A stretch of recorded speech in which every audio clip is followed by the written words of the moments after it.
Вітаю на каналі!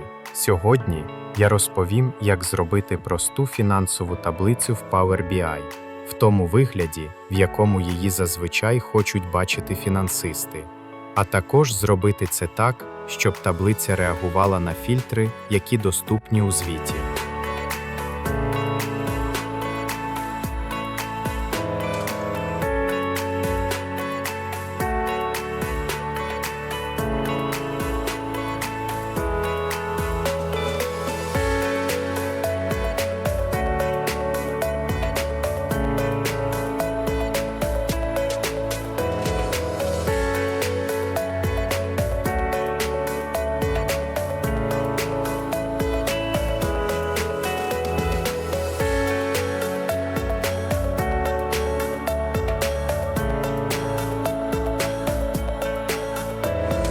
Оскільки в моєму прикладі дані CashFlow, я підготував необхідні міри, які будуть відігравати роль рядків у моїй фінансовій таблиці.